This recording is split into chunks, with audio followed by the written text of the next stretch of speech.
Good afternoon and welcome to the Public Service Commission of South Carolina. Today is Thursday, September 1st, 2022, and the time is 3 p.m. We are here today for an allowable ex parte briefing from the conservation voters of South Carolina. Let's take a roll call of commissioners. Appearing with us virtually, we have Commissioner Irvin and Commissioner Thomas, and present in the hearing room, we have Commissioner Justin Williams, Vice Chair Powers, Commissioner Caston, Commissioner Carolee Williams, and Chair Belser. We'll begin with an appearance from the parties before we get into any presentations. And who's here with representing conservation voters? Good afternoon, Chair Belser. Court Walsh, counsel for the conservation voters of South Carolina, as well as presenters John Tynan, Matthias Bell, and Philip Jones. Thank you. Thanks. And for the Office of Regulatory Staff? Good afternoon, Ben Mustian on behalf of ORS. Thank you, Mr. Mustian. Welcome to all of you today. The proceeding today is ND for non-docket 2022-54-E. This matter was scheduled following a request from the conservation voters of South Carolina to present a briefing on electric vehicle charging, grid benefits, and examples of other states' programs. Today's briefing was requested pursuant to South Carolina Code Annotated 58-3-260, subsection C6A. I'd like to remind everyone that this proceeding is a briefing, not a hearing. The briefing must be conducted in compliance with the provisions of South Carolina Code section 58-3-260C, and the requirements of the statute are in part that the allowable ex parte briefing be confined to the subject matter which has been noticed. I therefore ask the presenters, commissioners, and staff to please refrain from discussing any matters not related to the specific topic. The statute prohibits any presenter, commissioners, or commission staff from requesting or giving any commitment, predetermination, or prediction regarding any action by any commissioner as to an ultimate issue which either is or is likely to come before the commission. I ask that the presenters, staff, and commissioners refrain from referencing any report, article, statute, or document of any kind that is not included in today's presentation. A copy of any document which is referenced during the briefing must be provided to the Office of Regulatory Staff for inclusion into the record, which will be certified to the Chief Clerk of the Commission, Ms. Jocelyn Boyd. If anyone during the course of this briefing exceeds the scope or does not comply with or fails to conduct themselves with the provisions of Section 58-3-260, it is expected that a contemporaneous objection be made. Finally, everyone in attendance today, either in person or virtually, must sign in or register. Everyone in the hearing room or watching virtually must read, sign, and return the form which you were either given at the door or the form which will be emailed to you for your virtual appearance. Instructions for submitting that document and the deadline for its return will be provided in the email. That form is required by law for each attendee, whether attending virtually or in person, and it is needed in order for ORS to certify that the requirements contained in the code section have been complied with for this presentation. Mr. Mustian, I'd like to recognize you and ask if you have any additional instructions or statement. Thank you, Madam Chair. You did an excellent job. Nothing further from me. Okay. Thank you, Mr. Mustian. Mr. Walsh, we'll recognize you and Mr. Tynan. Madam Chair, Vice Chair, Commissioners, staff, everybody. Court Walsh for the conservation voters of South Carolina. I'm of the law firm of Nelson Mullins, Riley and Scarborough here in Columbia. So as a lawyer, it's always hard to admit that I'm not the star of the show. I will do some brief introductions and get to the folks here who have the information to provide for you. But I'll start off with Mr. Tynan, who is the Executive Director of the Conservation Voters of South Carolina. And I think he'll introduce himself, the organization a little bit, and further introduce Matthias Bell and Mr. Jones, Philip Jones, and the topics that they'll present on today. And of course, We're here to provide information to the extent you have questions during, before, after. Look forward to those, and I'm here to help in any way I can. Thank you. Thank you, Mr. Walsh. Mr. Tynan, you're recognized. Thank you, Chair Belser, Vice Chair Powers, and Commissioners. We are pleased to be here today. Thank you for having us. Again, my name is John Tynan. I am the Executive Director of Conservation Voters of South Carolina. We are a statewide conservation organization that is focused on advancing and implementing environmental policies at the statewide level. Clean air, clean water, clean energy issues, land protection issues as well. I often note that we are not litigious as an organization. We do not file lawsuits, and we do not intervene in regulatory proceedings. So appearing before you all is a novelty for us today. Occasionally we will comment in agency public commenting processes and opportunities, and also help our members and advocates engage in those public comment opportunities as well. In our work on conservation policies, we recognize that we occupy a unique role. We're collaborators, we're conveners, we're consensus builders. We work closely with lawmakers, we work with their constituents, conservation and business allies, and agency partners. And in doing that, we at times serve as a go-between and intermediary in many situations. In the energy space, most of our work is focused on clean energy growth. Electric vehicle growth is part of that. And we focus primarily on removing barriers to that growth, allowing clean energy to freely participate in the energy marketplace. And so as we work with all the groups that I mentioned earlier, lawmakers, their constituents, conservation allies, agency partners, and others, we have continued to see common questions and topics emerge, particularly around energy issues. And in order to highlight those issues, in order to highlight and bring attention to those questions, one of the key ones most recently has been, well, what are electric vehicles going to do to our grid? How are they going to affect our energy system?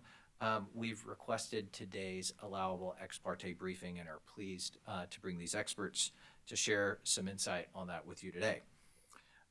We do hope that today is the first of a number of briefings where we're able to highlight and share some of these common questions, emerging topics, particularly in the energy space from the various stakeholders. Just a bit about CVSC's work in the electric vehicle space. We are focusing on electric vehicles because, as you may know, mobile sources, transportation sources, are now the largest source of greenhouse gas emissions in the United States.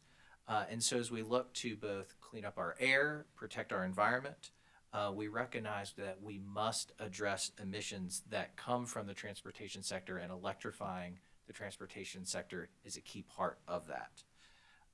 Also, given South Carolina's focus on the automotive sector, it's a unique opportunity that South Carolina is well situated to take advantage of. Our work in the electric transportation sector has been focused on building a broad coalition of partners. We have over 80 organizations collaborating in an electric transportation network, focusing on advancing those topics, sharing information, coordinating on planning, as well as providing a space for collaborating on securing federal funding for electric transportation initiatives. And so as we've worked with that wide range of partners, constituents, we get a lot of questions about, well, what do electric vehicles mean for the grid? How long do we have? What should we be doing in the near term, in the long term, et cetera? And adding to that context the amount of substantial federal funds that are now on their way to South Carolina for electrification infrastructure, we felt now was an opportune time to bring some of these issues in front of you. So I'm pleased to present and introduce you all to two experts that we've brought here for today's briefing. Philip Jones, on the end here, he is the Executive Director for the Alliance for Transportation Electrification. He's got decades of experience in utility regulation, as well as focusing on electrification of the transportation sector in his current role. Matthias Bell is the Director of Policy and Regulatory Affairs at WeaveGrid, which is a company specializing in connecting electric vehicles to the grid and addressing some of those opportunities about grid and electric vehicle integration. So thank you for your time today. Thank you for having us, and I will turn it over to Philip. Okay. Thank you. Thank you, John. Chair Belser, Vice Chair, Commissioners, it's great to be back in Columbia, South Carolina. I think I was here for an ex parte briefing before COVID. Seems like a long time ago. I enjoyed it very much, and when the conservation voters approached me on this, I was glad to jump at the chance and at this educational opportunity. Chair Belser, being a former commissioner and recognizing all the fairly strict rules you have in South Carolina, and with ORS, I will do my best to stay away, of course, from any pending case before you. And if I do reference any outside materials, I will make sure I get that in the docket at the end of my presentation. So what I'm going to do is try to set the table on what we call TE, transportation electrification, the adoption of electric vehicles in this country, and especially in South Carolina. You're at a fairly early stage right now with only 13,000 vehicles registered, I think the latest statistics I saw, and that compares to other states that are much further ahead of you. But I'm confident that, as John said, with your automotive sector, with good leadership and good policies, that you will make a rapid step forward in the years ahead. So what I'm going to do is take about 12, 15 minutes. If we could get my slides up, that would be great. And then I'm going to walk through the slides. I'm not going to read them. You already have them and have had a chance to look at them. So again, Phil Jones. I was a commissioner at the Washington UTC, as some of you know, for 2 terms, 12 years president of NARUC in 2012 and 13. And then I left the commission in 2017. So let's start managed charging. But before we get to managed charging, let me start with some more basics. People often ask, Phil, what kind of chargers are there? Are they AC? Are they DC? What's the power level? So I thought I'd do a little, just I'd start with the type of charging equipment that is in the market now. So AC, of course, is alternating current. This goes back to the days of Thomas Edison and George Westinghouse 100 years ago, the big battle between alternating current and direct current. Chargers come in 2 flavors, AC and DC. So the alternating current, the AC chargers are generally in the kilowatt range of about 6 to 7. Contrast that with a typical house load of about 8 kW, 8 kilowatts. It's a pretty substantial load if a customer installs a level 2 AC charger at home. DC, so that's direct current, more efficient, generally operates more in concert with the battery on the vehicle because the energy generated in the vehicle is generally direct current, it's DC.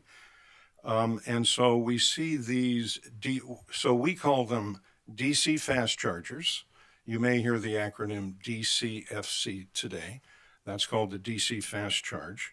These can range anywhere from 25 kilowatts up to 350 kilowatts. 350 kilowatts is a pretty big charger. So these are the chargers that are in the public marketplace today. Some other people, you may hear the terms level 1, level 2, level 3. So what is level 1? Level 1 is what I call drip charge. That's just going to your 120 volt outlet in the house, 120V, and you plug in. So you can do that. Takes a heck of a long time. It's not very consumer friendly, but there are consumers that don't want to buy a level 2 charger, maybe do a panel upgrade, who just say, hey, Phil, level 1 is good enough for me. Level 2 is what I talked about, an AC charger in the range of about 6 to 7 kilowatts. That's level 2. And then level 3 would be what I just referred to as a direct current, a DC fast charger. So again, just think of it this way, commissioners. It's pretty complex about what charger is right for the end use case. So the key factors are, what is the battery management system on the vehicle? They're all different. GM, Ford, Proterra, they all have different battery management systems. What is the power level that you need or want? And then what kind of rate of charging do you want? Matthias is going to speak about this too in his presentation. Generally, we're finding, especially for the millennials and the younger generation, even the older generation with kids, they don't want to sit for an hour at a public DC fast charger, let's say in Rock Hill, South Carolina. They want to get in and out quickly. So power levels are tending to go up. Rates of charge are tending to go up. The technology is changing. So people generally want, based on consumer surveys, they want to spend maybe 15, 20, 25 minutes at a public charger and get out. So that's what we're finding. So let me walk through what we call managed charging. So those are the basics on the chargers. So I'm not going to read all of these, but utilities can look at managed charging. And again, managed charging is to avoid what I talk about in this bullet here in the middle. We really want to avoid the scenario at the end of a day when EV owners return home in a short window and everybody charges on their level 2 charger between 5 and 8 p.m. At the same time, we could have fleets returning to their depots in Columbia and Charleston, and all the depots, the trucks are coming back and they start charging 5 to 8 p.m. So guess what that causes? A peak. Could be a peak on the feeder itself. That's called non-coincident peak, as you know, or it could be a system-wide peak. So the utility, if it's faced with a situation like that, will have to do two things. They'll have to procure new generation to meet that peak, which is expensive, or they will have to do distribution upgrades, transformers, feeders, and things like that. So this is what we're trying to avoid with managed charging. Some people call it uncontrolled charging.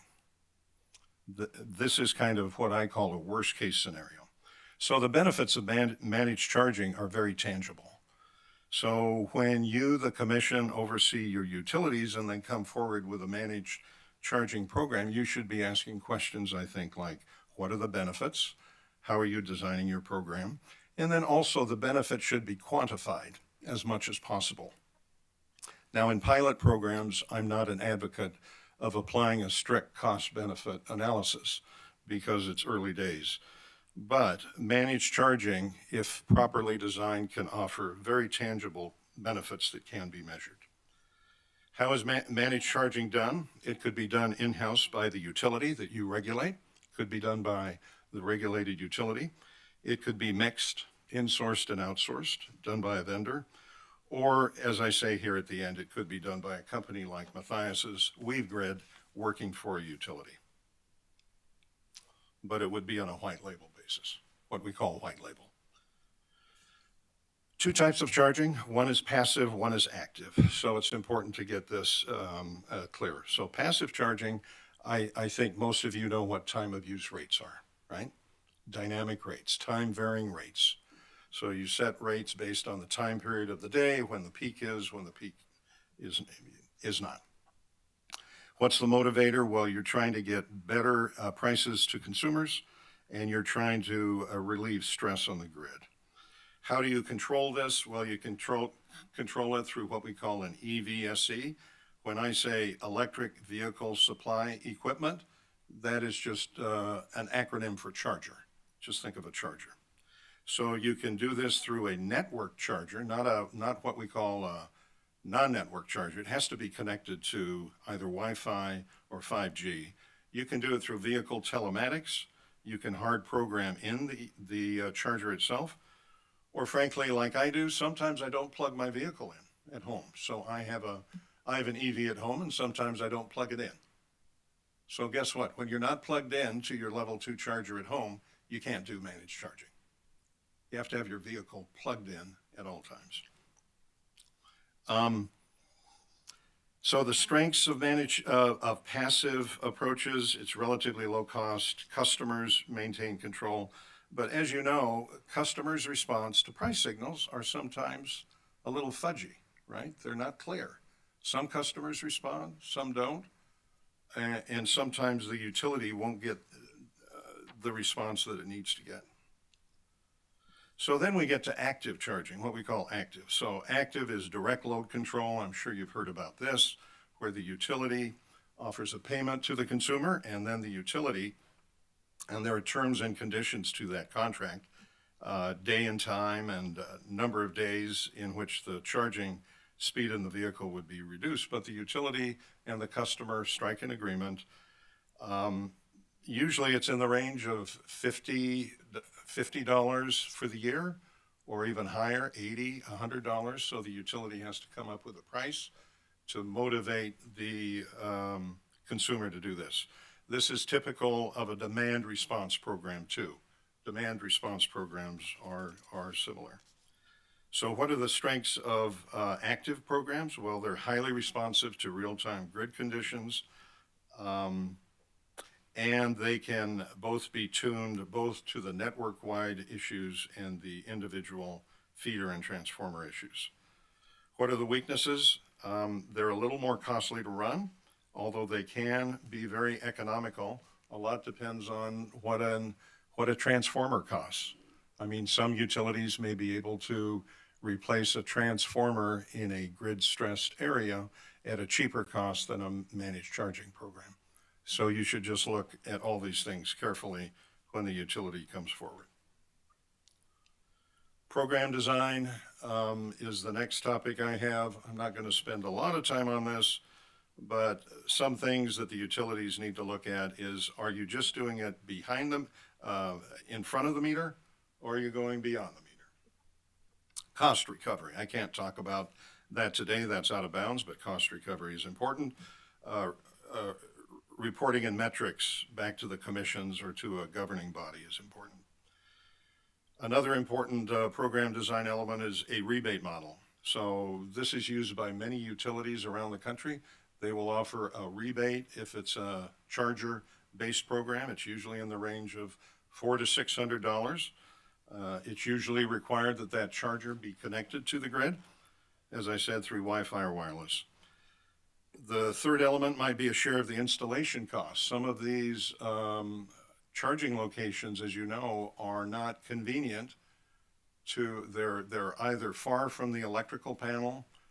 Some people don't have a garage. Some people don't have a single family house with an alley with a convenient spot to put the charger. So we have things like trenching, conduit that needs to be installed, panel upgrades. So in many best practice states around the country, the utility will provide a rebate, if you will, for that. Not all of the costs, but they will share maybe 50% or 75% or up to a certain amount. Another way of doing it is the fourth bullet. It's called bring your own charger. So some utilities don't want to get involved in the business of selecting chargers for their customers. They think it's expensive, or they don't think that they should be doing this through an approved product list. And so in those cases, they will provide incentives through what is called make-ready investments to the meter. But it forces or it requires the customer to purchase the charger. Now the charger has to meet certain specifications such as Energy Star, UL listed power levels and things like that. So those are just a few things in program design. Rate making considerations, again, I'm not going to get into the weeds on this because of the sensitivity of the issues, but rate design is a key issue. You know, when I talked about passive charging, it's basically a time varying rate or a time of use rate. So that is rate design, right? That's what you do as commissioners. And so it's, as I always like to say as a commissioner, after we had many discussions, on and litigated rate designs. I sometimes said, you know, this is an art. It's not a science. Bring me your evidence. We'll look at it, but at the end of the day, it's not black and white. It's kind of an art. So there are always trade-offs that need to be made. So you need to make decisions based on the public policy, considerations of your state, and many other things that you do at this commission. As you know, pilots are very often used by commissioners. Commissioners and commissions, utilities like pilots. So you could have pilots for residential, workplace, multifamily. And this has been occurring over the past 4-5 years in many states in this country. And we have some in South Carolina today as well. We believe that it's not necessary right now to apply a strict CBA, cost-benefit analysis, because they are in the pilot stages. This is a learning opportunity for the utilities, the stakeholders, and the commission. But this last point is really important. I want to stress to you today, we are rapidly approaching scale, large scale of EV adoption in this country.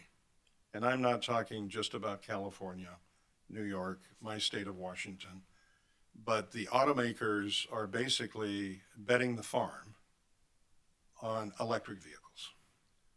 The vehicles are coming, and they're coming very quickly. And so pilots are not going to be enough. You can do pilots, but you have to iterate, you have to get to greater scale. So I would really urge you to think about scale as you make your decision. So I'm going to just talk about best practices, and then I think I'll end it. So I've been asked since coming here again after 3 years, Phil, what are the best practice states out there? So I have some bullet points here. You can look at those. Interoperability, by the way, is really important. Open protocols, and so you should look at those interoperability standards and protocols. But the states with the best practices today, I would say, are Michigan. So in the Midwest, I would say Michigan. Both the commission and the utilities are doing good work there. Minnesota, Matthias used to work for Xcel Energy in Minnesota. That's where I first got to know Matthias. So Xcel Energy, Otter Tail, the utilities, and the commission has a very good policy guidance statement that Commissioner Lipschultz and others worked on very closely 3 years ago. So that's a good document. In the Mid-Atlantic, Maryland has a very good policy framework. New York does as well. And recently in Virginia, under the leadership of President Yagman and others, the State Corporation Commission, SCC, has come up with some good practices and stakeholder process. In the western states, of course, we have a lot going on. This is where some of the early adoption of EVs has occurred, but my state of Washington, before I left the commission in 2017, we published one of the first policy statements on EVs in the country among the NARUC members. It's a little outdated now, frankly, but it was good at the time. Oregon has a good one, Arizona, and then Colorado. So I would be happy to send you, provide those links or provide documents in the record if you would like me to. So just in summing up, what are the key elements for managed charging, or the key considerations that you as the commissioner should be looking at? One is rate design. You know, how do customers respond to price signals, incentives? Do they respond through a passive approach, through rates, or do we need in South Carolina a more active approach, direct load control for managed charging? Education and outreach. The level of knowledge among, even in California, Colorado, some of the rapidly advancing states, the level of knowledge both on EV types and charging types is really quite low. It's still low. So who's responsible for educating the consumers about this? Well, we have NGOs like the sponsor today, the conservation voters. NGOs play a role. Auto dealers play a role. OEMs, if you look at the amount of just coming to Columbia last night, I had the TV on. I must have seen I was watching the US Open. There were like 5 advertisements from GM Cadillac within an hour. So the OEMs are stepping it up. So the automakers are really starting to advertise. So they have a role to play. But I would argue that utilities have a role to play as well. So if you look at any of your regulated utilities, Duke, Dominion, Xcel, just go to their websites and type in EV program.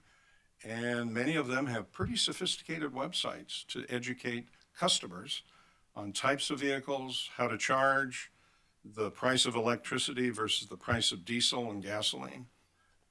So anyway, education and outreach is really key.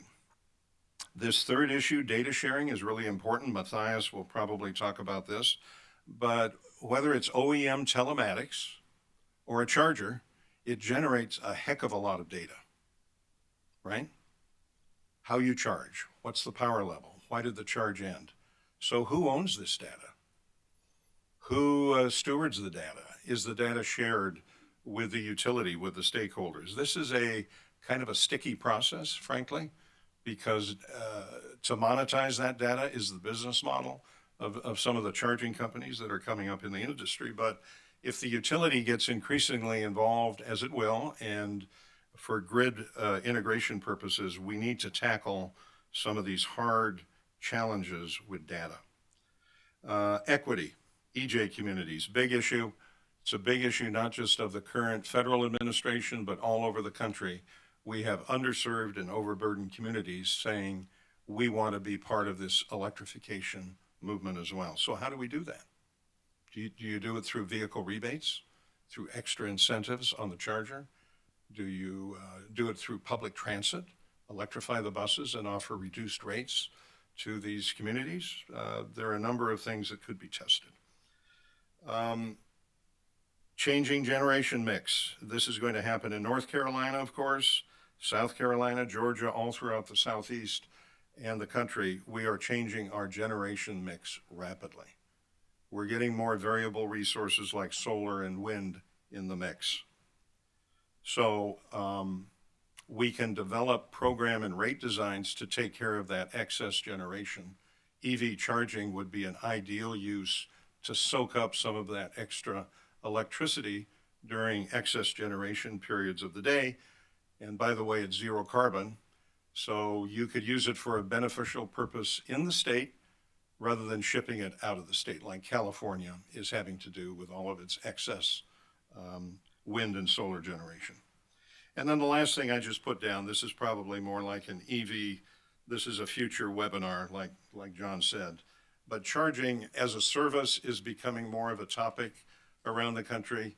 This has been an issue within NARUC and rate design for a long time, as you know. Rather than thinking about rates as a commodity or just in terms of kilowatt hours charged and produced on a cost of service study and the marginal cost of generation and service, you can start thinking about the value to the customer of EV charging. So this is charging as a service. So this is an interesting concept that is popping up a lot around the country. It will at some point here as well. And so that's something that you need to think about because there are significant regulatory and cost of service issues that will have to be addressed. So I think I'll stop there and turn it over to Matthias. Thank you.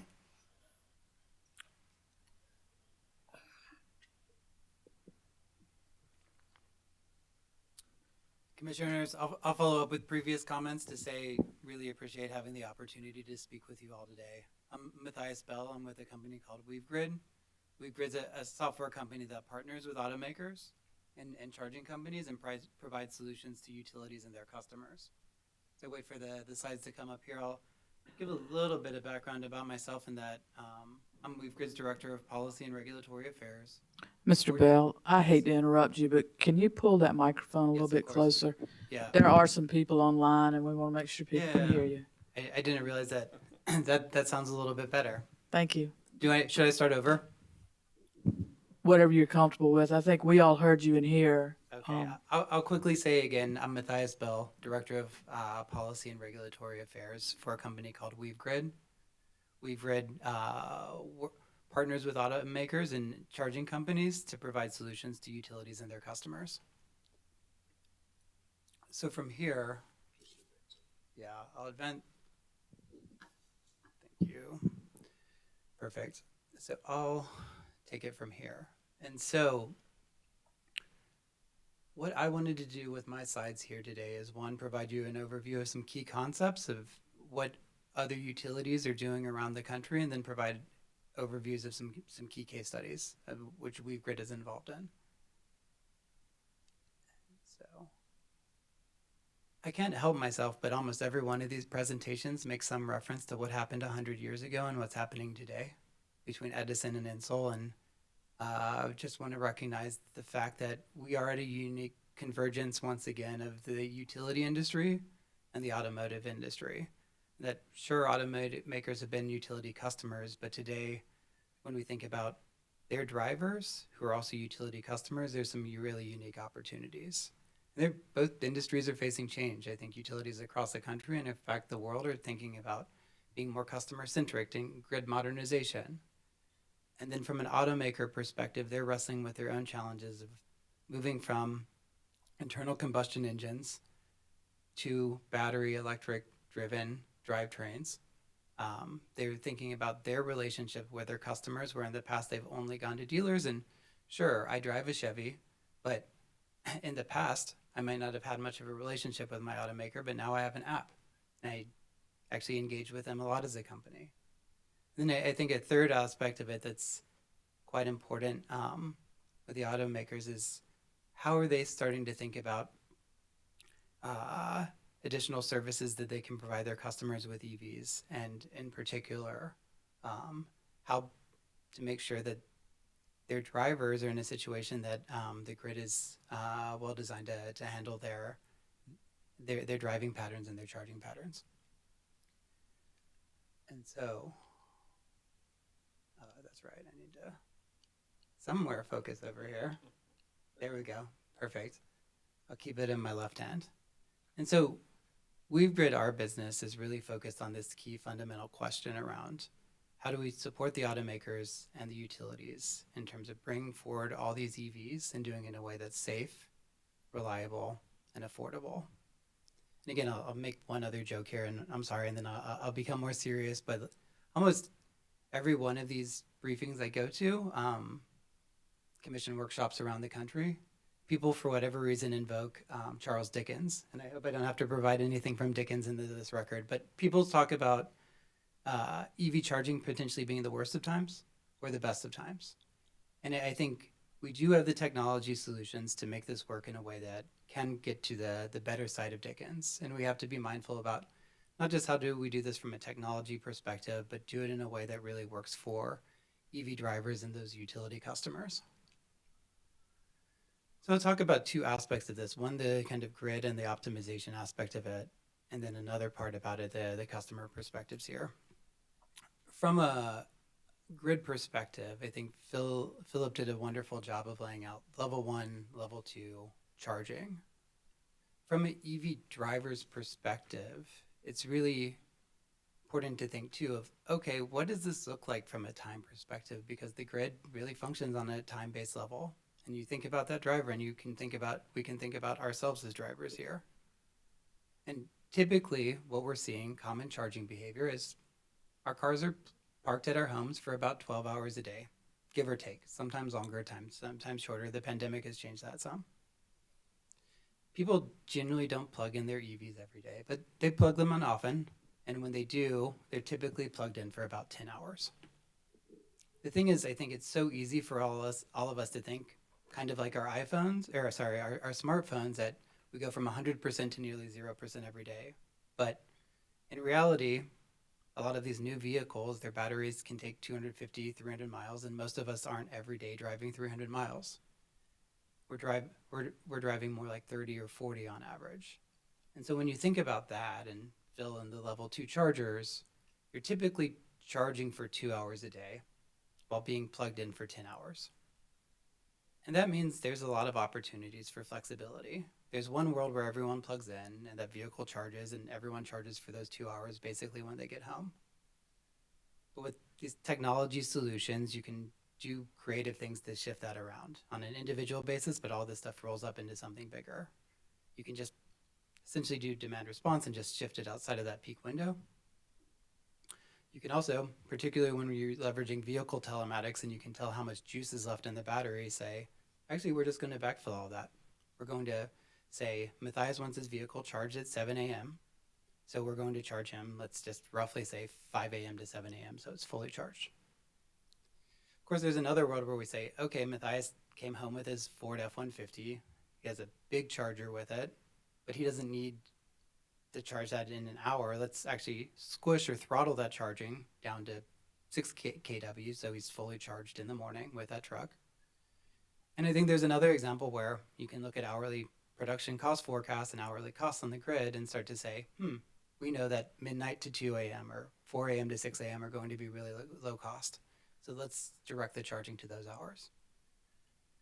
And so that talks a lot about the where.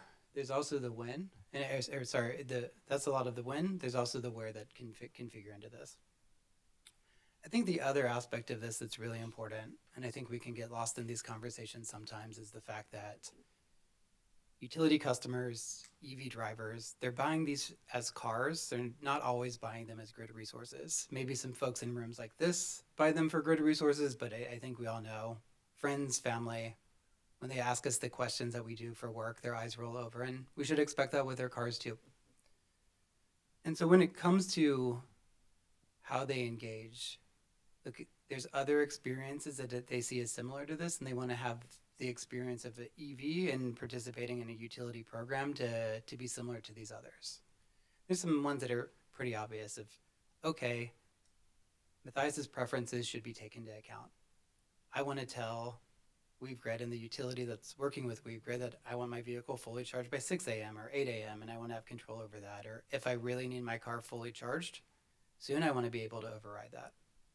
I think customers really don't like difficult enrollment processes. I think we know that well. They want it to be simple and easy and through new channels. I think one area that's particularly interesting right now is working through dealerships to enroll customers, in addition to the online web pages of utilities. I think one other piece I'll add here too, in terms of just things that we've seen customers really like, is ongoing insights and advice. You enroll in the program, you do not want to be bothered that often, but there's certain features that we've seen EV drivers really like. For instance, one thing that WeaveGrid does working with utilities is, in the case where a customer is really low on charge, and I don't know, has come home, had groceries, maybe had a long work day, forgot to plug in their vehicle, walked in their house, we'll send them a text message if they want it to say, hey, your car's low on battery and it hasn't been plugged in. Here's a reminder to plug in. And then, of course, that charging can be managed. In terms of architecture and how this looks, I mean, WeaveGrid is not the only company in this space. There are many others. I think there's different ways about going to do this, but I think generally as we talk about this, Phil laid out a lot with is there's increased technology and control. The chargers are one really good forum for doing that. The vehicles are another great forum for doing that, and both people are buying chargers off of online web pages and other utility marketplaces. They're coming home with their vehicles. There's a lot of ways for them to participate in these programs.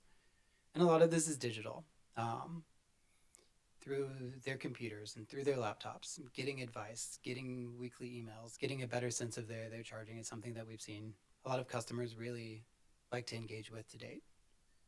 And of course, there's this work that goes the other way too, in terms of supporting utility planners and program managers, which is we're all learning about how people are charging and where the charging is showing up. And this is really can be really valuable information for the utility planners to say, okay, what are potential hotspots in my territory?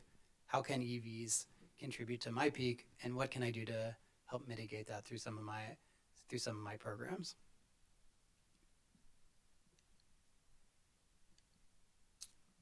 I'll go to case studies here and talk about, I'll get good at this remote by the end of this presentation.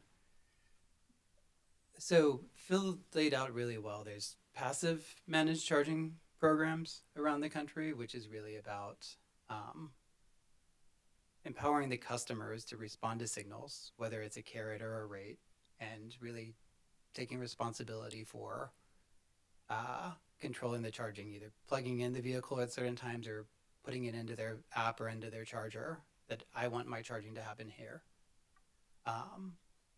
There's more active managed charging programs, which I like to think of as almost set it and forget it of, yes, my vehicle will be fully charged by 7 a.m.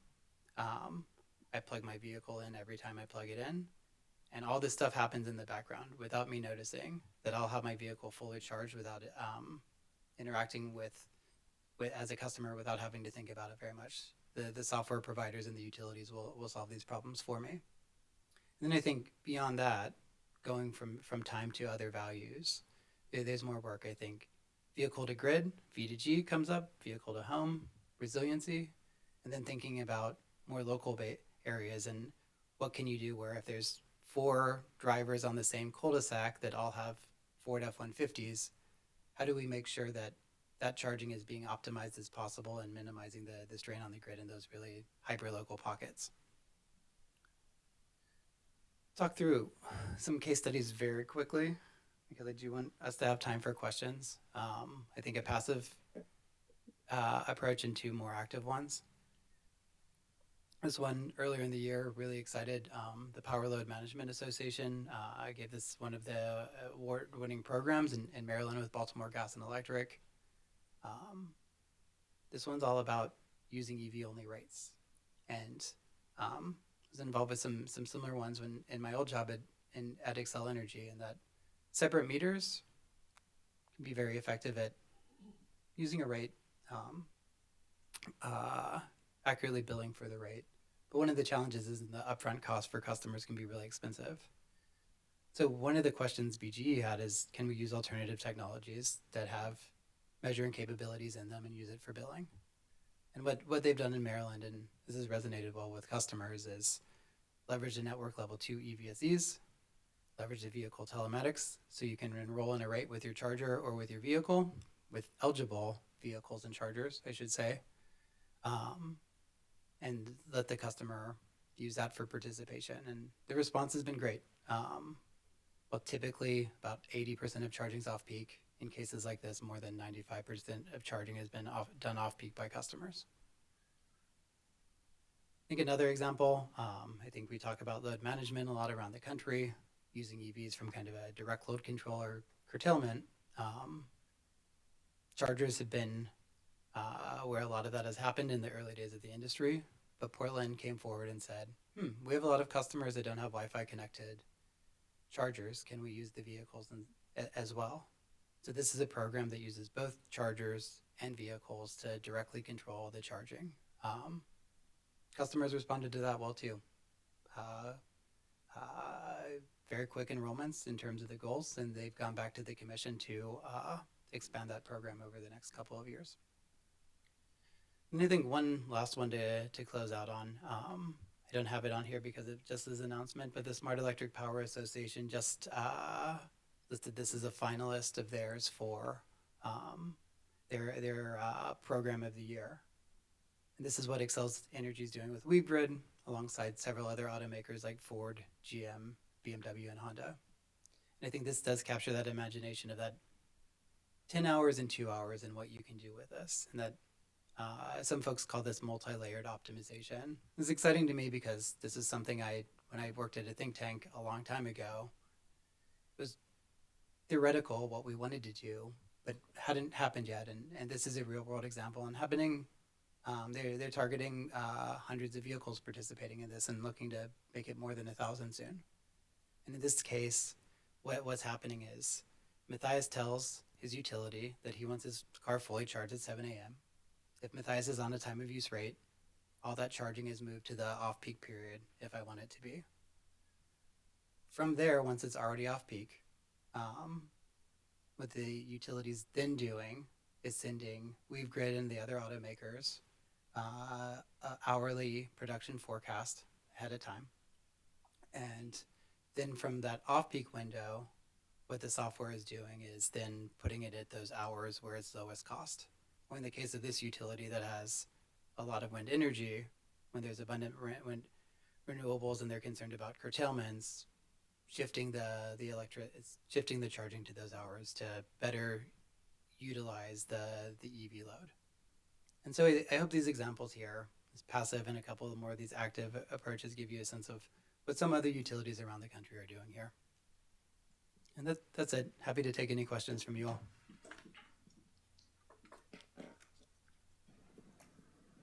Who's like, is that Commissioner Williams? Yes, ma'am. Please, go ahead.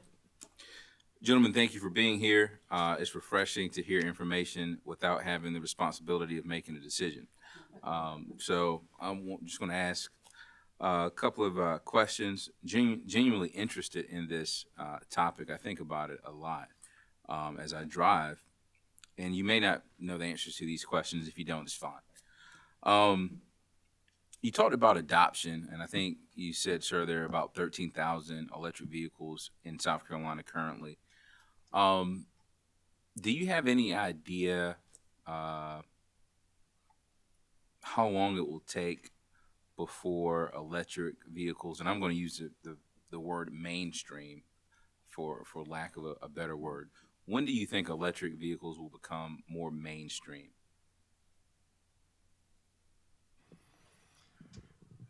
Commissioner, if you would have asked me that question before COVID and the shortage of chips and supply chain constraints, I would have said 2024 and 25. Right now, I'd push it back maybe a year or two to 25 and 26. So I think this current supply chain and the inflation that we're having, the average price of an EV is $66,000. I want to be clear. New price, new EV today is $66,000. It's gone up 12% last year. But conventional vehicles went up as well, right? So the price of a new conventional vehicle is $48,000. So we have the upfront capital cost that is a challenge. We're trying to resolve that through various federal and state tax incentives, et cetera. But I guess my second part of my answer would be, when certain OEMs introduced vehicles, 4 or 5 years ago, like Honda, Hyundai, Kia, not Tesla, because Tesla sells in all 50 states, but they would select the ZEV states, and you're not a ZEV state. ZEV state is a state that has adopted a mandate of zero emission vehicles per the California air regulations. You probably saw the news last week, right? Where California CARB, the California Air Resources Board, and it has the authority under the Clean Air Act, which is called Section 177, to get a waiver from the federal rules and adopt tighter or their own rules for California. 17 states follow California.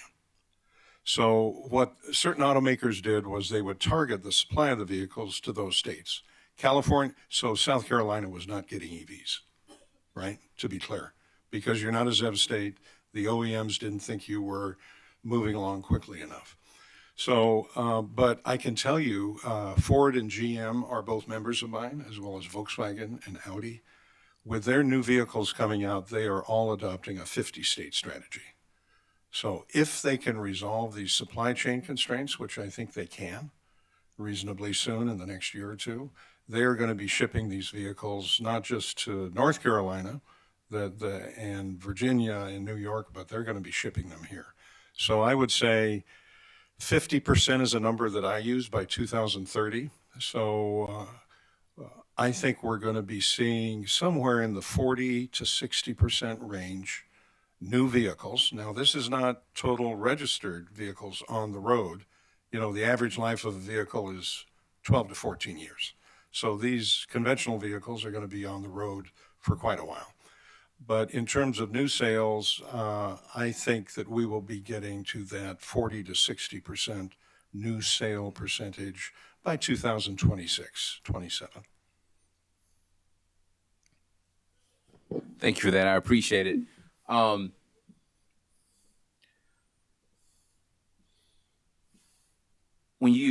don't know if you all noticed when you came here a lot of parking is available. You see cars in the parking lot. You talked about the conventional vehicles, and I don't know when this will happen, if it will ever happen. But what will happen to all the conventional vehicles, the internal combustion engine vehicles, once we start moving closer and closer to total EV vehicles? Well, Matthias, I want to. Because I mean, it may be a strange question, but I think about that. Like, where are all these other vehicles going to go? Well, many of them, it depends to a certain extent on air regulations and how much your state air quality regulator mandates the retirement of those ICE vehicles for air quality purposes. So that's number one. The other is the scrappage. We tried to do a scrap your vehicle and buy a new EV policy. Certain states tried to do that 5 years ago. They were not well designed, but I think you'll have certain states and trying to do that again. But basically, many of those ICE vehicles are going to go to scrappage. So they will go away. We hear that some customers like to say, Phil, the ideal thing is I want an EV for in-town driving. As Matthias said, most people drive 40, 50 miles a day. So I'll use my EV for grocery shopping in town, getting to work. But when I want to go to the mountains in the Appalachians or Great Smokies, I want an ICE vehicle. So I used to hear that a lot, Commissioner, 3 years ago. But I can tell you with the e-Hummer, with the Ford F-150, with the Chevy Silverado, with the Rivian in Georgia being built, a beautiful new light truck, these vehicles are very capable to go off-road and go into the wilderness in the national parks. So I think that old adage of one EV and one ICE vehicle in a household is rapidly going away. So yeah, a lot of these vehicles will be scrapped, but you're still going to have ICE vehicles on the road for a long time. Even the California rule, to be clear, the California rule does not prohibit people from driving conventional vehicles in California. So you can still drive a vehicle in California that's conventional. It's just a restriction on OEMs and what they can sell through their dealers in California. They will not be allowed to sell a conventional vehicle as of 2035. So other states are going to adopt those. Probably 15 to 17 other states would be my prediction. Will adopt those pretty quickly. So you can see the direction we're going. Now, what happens to the scrappage, the lead acid batteries, what happens with all of that, I don't know. You know, we're all going to have to deal with that. But of course, we've been dealing with that for, since the days of Henry Ford.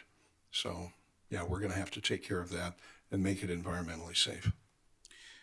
Thank you, sir. Do you all know how much it costs today if I wanted to install a charging station in my home? How much would that cost me?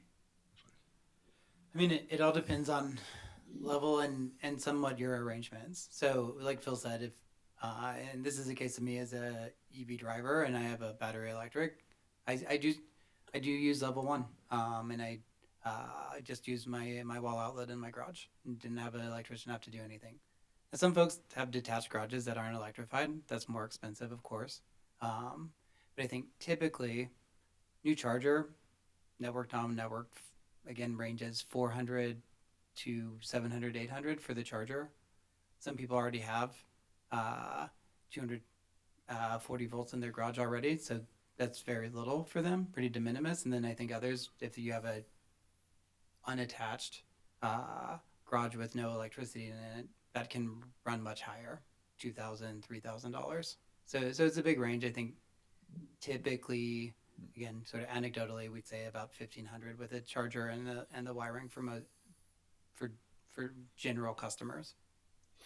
Yeah, that would be. We look at a lot of EV installation costs around the country, and to get averages. I think Matthias's number of 1,500 is pretty good. So that'd be. It all depends on where your panel is, how much trenching and work you have to do with the conduit with the electrician. But generally, it's in the range. Probably the electrical work would be anywhere from $800 to $2,500 for that. The charger maybe $500. But remember, the utilities in most states in the country, the utility offers to offset those costs if you approve it. So the utility generally offers a rebate of up to 75% of the installation cost, capped at about 1,000 or 800. And if they offer an EVSE rebate, you know, if you get the offset of the cost from the utilities could share maybe 1,000 of that. So net to customer would be maybe 500. And my last question, today, do you know how much it costs to fully charge your vehicle at your home? Well, I don't know if you live in South Carolina, sir, but just generally speaking, if I use level 1 or level 2 and I needed to get a full charge, say I charge at night. Yeah, I think nationally, we often say it's a little bit more than $1 per gallon equivalent. Of course, every jurisdiction is different. I do not live in South Carolina, so I don't know. My understanding that the rate would fall close to that, perhaps a little bit lower. I don't know, Phil, if you have anything else to add there. Yeah, it depends on your average retail electric rate, Commissioner. I would think you're at about, and we're not talking on-peak, off-peak rates, just kind of the general average that they report, probably 12 cents. 12 cents a kilowatt hour. So at 12 cents a kilowatt hour, the e-gallon would be about $1.20, $1.25, $1.20 per gallon. So compare that to, a few weeks ago with inflation. What was the price of gasoline here in South Carolina? It got up, I think, to $4.50, $4, $5 a gallon. So that's a significant savings. Now the price of gasoline, as you know, is $3. We generally say from an annual savings perspective at 12 cents a kilowatt hour and about $3.50 per gallon of gas, the average customer will save anywhere from $800 to $1,200 per year by switching from gasoline to electricity. And Commissioner, I'll add as an EV driver here in South Carolina, family of 4. When we started charging our EV at home, we just kind of plug into an outside outlet, level 1 charger. You really can't see a noticeable difference on your monthly bill, at least from my family of 4's perspective. Now my kids are running TVs and video games and those sorts of things, but in terms of like total bill impact, it's not as though I'm looking at it and I'm like, oh my God, this is a huge jump. So Thank you very much. Commissioner Carol Lee Williams. Thank you. Thank you for being here. Mr. Jones, you talked about interoperability, and I know what the challenge is. Mm-hmm. I'd love for you to speak a little bit more about what the solutions are, and it's particularly interesting hearing, 2 folks testify to using level 1 charging, and but so how much of an issue is it? Particularly in South Carolina, how much do we need to be focusing on that solution? Well, I think it's an important issue. Some of the private sector third-party vendors don't want you getting involved in these issues as a government agency, but I think you have a role to play if you approve utility-based programs because you're authorizing ratepayer money to be used to kind of incentivize charging infrastructure. So the first question is authority. Do you have the authority to require the utilities to put these in the RFPs or the RFQs when they go out for bid? I think you do. So I think the legal authority issue is there. But the second issue is, do you have staff and can you get the requisite technical knowledge on things like OCPP, Open Charge Point Protocol? That's one of the big standards. That's from the cloud to the charger. That's the communications protocol from the cloud. All these networks are operated through AWS or a cloud-based service. And they communicate directly down to the charger located wherever in South Carolina. So that communication protocol needs to be open. So what we advocate for is if you should adopt OCPP, that has become kind of an industry standard, but some companies put in contractual language or other language that prevents easy migration of one provider to another. Now, why is that important? So if you if your regulated utility is spending ratepayer money on charger and network services and it doesn't work, or the uptime, the reliability is not good, what do you do as a commissioner? I would think that you would, oversee that and hold their feet to the fire. And so the utility may want to change from vendor X to vendor Y, right? So if you are OCPP with a certification from a third party that you are truly compliant, that should be low cost. There should be very little cost in moving from one provider to another. And so we advocate for third-party certification of that protocol. It's done by a testing lab called DECRA. That's part of the Open Charge Alliance. DECRA has a lab on the East Coast that utilities in South Carolina could use. And then on the West Coast next week, there's a new testing laboratory opening up, operated by DECRA and the California Energy Commission. So that's probably a best practice on the communications protocol. The other protocol that we advocate for is OCPI. Forget it took me a year to memorize the acronym, so you don't need to memorize the acronym, but it's just an e-roaming standard. So what is e-roaming? So if you drive an EV, Commissioner, you know what I mean. You, instead of carrying 5 RFID cards in your purse or wallet, or having 5 apps on your phone, what about if you have one app or one RFID card? And then that RFID card or app can communicate easily among, let's say, a Charge Point, a Green Lots, an EVgo, Electrify America. So that is called e-roaming. We aren't there yet. That would be a common protocol across all network operators. What we have today are bilateral contracts, which is the private market. So, for example, Charge Point and Shell Recharge and Electrify America sign bilateral contracts to roam just between 2 networks. We at ATE, and I personally believe that that is inadequate. As we get to scale, as Commissioner Williams said, what do we do at scale when we have 50% of the cars on the road, that are EVs, and the networks that they want to use don't recognize the card that they have or the app that they have? So your authority over e-roaming, I think, is a little more tenuous. But I would encourage you, when you talk to the utilities and when you talk to the vendors, to try to encourage the adoption of greater e-roaming standards. The last standard that I'll mention is called plug and charge. This is an ISO standard. It's called 15118, 15118-20. This is by the International Standard Organization that does a lot of electrical protocols and standards work. So they've been working for 8 years, I think, Matthias, 6, 7, 8 years on this standard. It's a very complex standard, but for the purposes of the discussion today, what it does, it sets up a common standard called plug and charge. So what is plug and charge? Plug and charge is what Tesla has, frankly. So Tesla has built a wonderful network for what I call the walled garden of Tesla.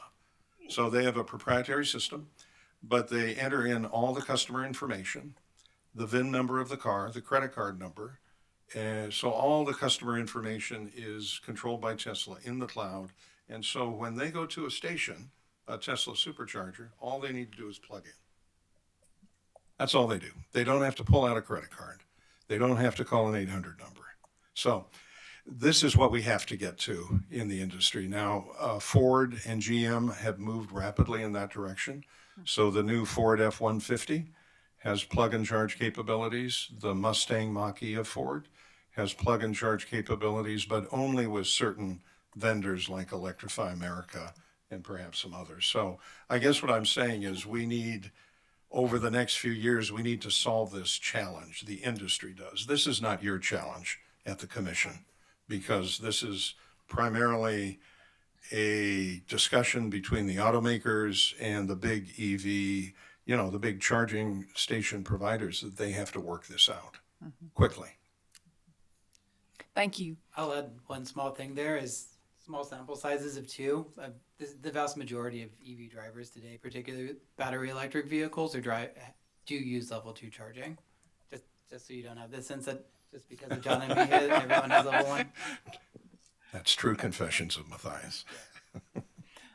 Mr. Jones, you also mentioned Proterra, and Yes. just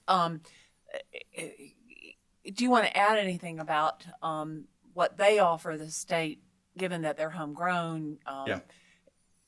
and thinking less about the individual user and the mass transit and other kinds of users?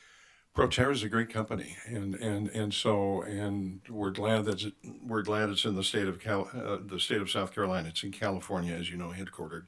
But BMW is here as well. Volvo is here. But Proterra makes a great school bus. They make public transit buses, of course, and so these. The infrastructure for those use cases is very interesting, right? And so they also make chargers. I don't know if you know that, but they make level 2 chargers and they make other types of charging equipment. So they're competing with people like ABB, ChargePoint, and others in the marketplace. The quality of their equipment is good, and so I would hope that Proterra would continue to develop that equipment. They are not a member of mine. They were for a year or two. I'm trying to get them back in, candidly speaking, and I think they'll come back in. So I'll get to know them a little bit better once they come back into my lines. But the real good use case for Proterra on the bus side, of course, is school buses, and that's where you get involved, right? So because school bus is a very good use case for V2G, vehicle to grid. And so school buses, depending on the routes, but school buses are sitting in a parking lot or with the operator for long periods of time. The batteries are fairly large. They could be 200 kW, Matthias, 80. They're certainly bigger than 80 kilowatt hours, probably 250 kWh kilowatt hours. So that's a substantial source of energy that your regulated utility could use to set up a program if we could get all the issues of bidirectional charging and V2G done. And Proterra has a lot of expertise on that. So they've been working with utilities and school districts and state school superintendents all over the country to try to further that use case. On the public transit side, a lot can be done there as well. And they are doing good work. I know in Chicago, I've been in Chicago this week, and they've had a contract with CTA, Chicago Transit Authority, for many years. They've been testing their all-electric, battery electric buses. One of the problems CTA in Chicago has is the quality of the depots in Chicago. Just think when those depots were built, 80 years ago, 70 years ago, they're falling apart or they're cramped. The substation is inadequate. So there are a lot of issues with the infrastructure, and that's not a Proterra issue. That's more of a regulated utility, in this case ComEd. ComEd and Chicago Transit Authority really need to work out those electric distribution issues. Thank you. I have one final question, and it's for Mr. Bell. And you introduced the idea of, what we learned from the pandemic, what we learned from being able to work from home, work at all hours of the day and night. Are we seeing, by choice, are we seeing any data that then influences some of the concepts that you talked about in terms of recharging at night? I mean, that made a ton of sense before the pandemic and before, being able to work at wherever and whenever. I'm thinking about the data I've seen and what I can talk about, and almost more anecdotally, there's been news reports and other things to say that gasoline consumption's rebounding outside the pandemic, of course, and I think vehicle miles traveled have been rebounding as well. And so when we think about charging needs, it's not that different now than it was 2.5 years ago. It's hard to do a counterfactual exactly, to be honest, to say what would charging have been like before the pandemic and now, just because the number of EVs are so much higher, and we now have more EVs with bigger batteries. And when you're driving a 2015 vehicle that had 75 miles of range versus many of the ones we're all buying today, which are more like 250, 300 miles or plus, I think that has more of an impact on your charging patterns than the pandemic itself. Because when you have 300 miles of range, go 40 miles in a day, you're still at 260 miles of range. And so you're asking yourself as a consumer, do I need to charge tonight? Versus if you drove 40 miles and had 75 miles of range, yeah, you probably do want to make sure that vehicle's charged the next day. I hope that's helpful. It is. I think I'm asking, and whether energy, I'm probably asking it more from the utility perspective of, have they seen energy use change and thus peak change any with the variety of how we're able to work? And then does that impact, I'm kind of getting ahead of things, I believe. So I'll back off of that one, but I'm looking forward to. Yeah, it's an interesting question. Well, I mean, and again, anecdotally, I can add, since the pandemic, we've seen many folks, the CVSC team included, we're kind of a work from wherever you want perspective. And I think more companies and industries are taking that approach. And so kind of follow that train down. If you are sitting at home with your EV all the time, rather than just being plugged in a 10-hour window, maybe it's actually a 20-hour window, and how, so you have a better range of times to pick and choose from. I know that's the case some days at my house, right? Other when I'm picking the kids up from school or dropping them off, my car's plugged in, right? So maybe that's some of the habits that you were getting at and referring to. Well, and if I could chime in just briefly, workplace charging has been a very good use case, right? It's workplace, it's long dwell time, level 2, so it's fairly cheap to install. The utility doesn't have to pay for it, right?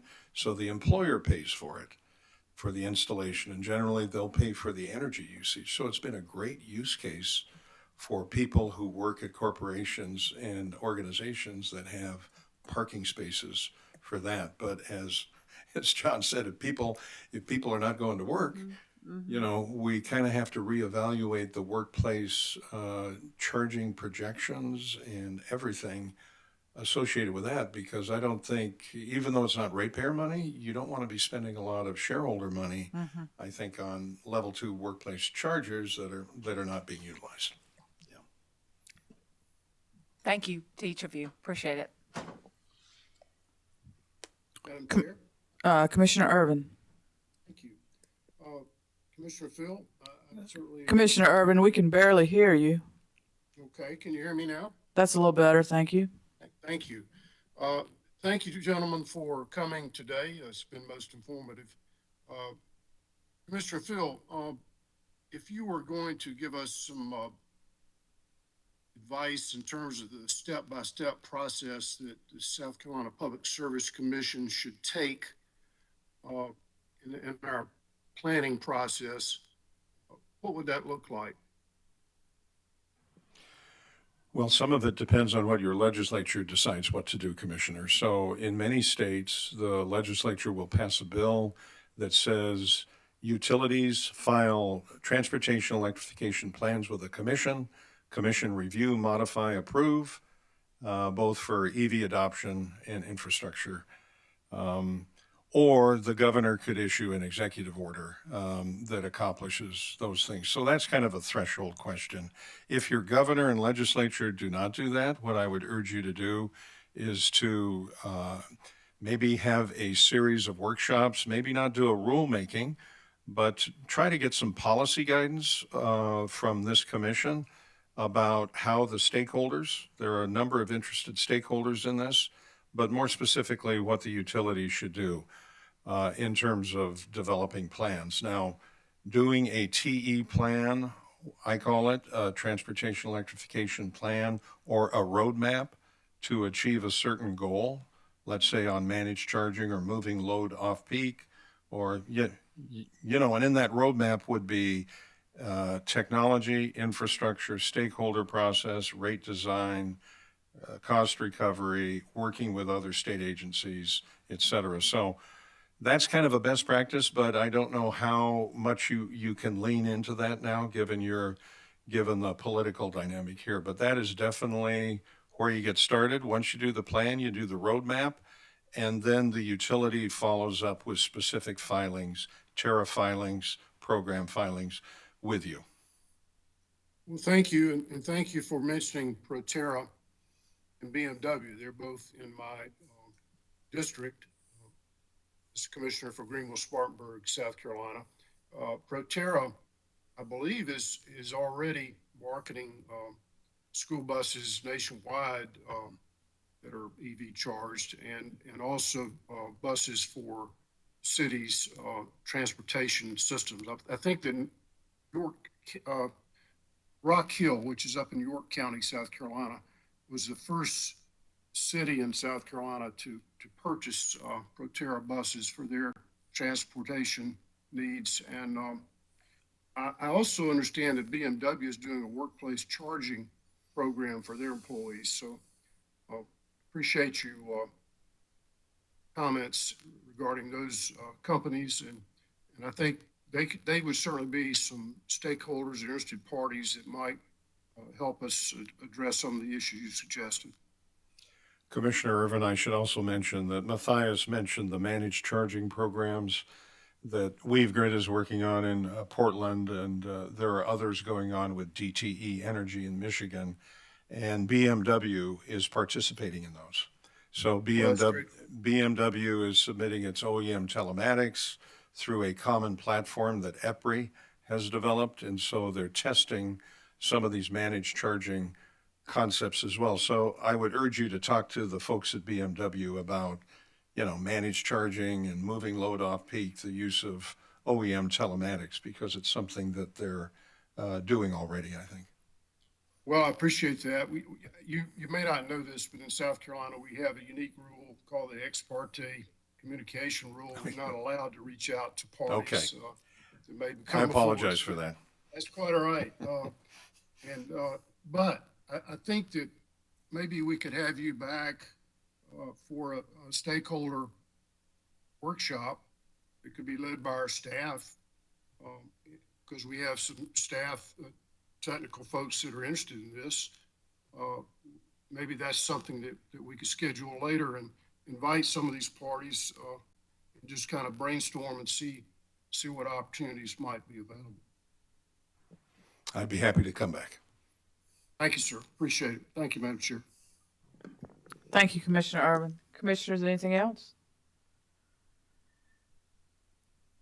Gentlemen, I'd like to thank you all for being here today. This was quite informative and very timely, I think, with some of the things that may be coming up in the future. Mr. Mustian, is there anything we need to know from you regarding anything that ORS needs to do with regard to this proceeding? No, I believe I will speak with Mr. Walsh afterwards about a few items, but nothing further from ORS. Thank you. Again, thank you, gentlemen. We do appreciate your attendance and the information you've shared with us today. And with that, we will close this proceeding, and safe travels to all of you. Thank you. Thank you.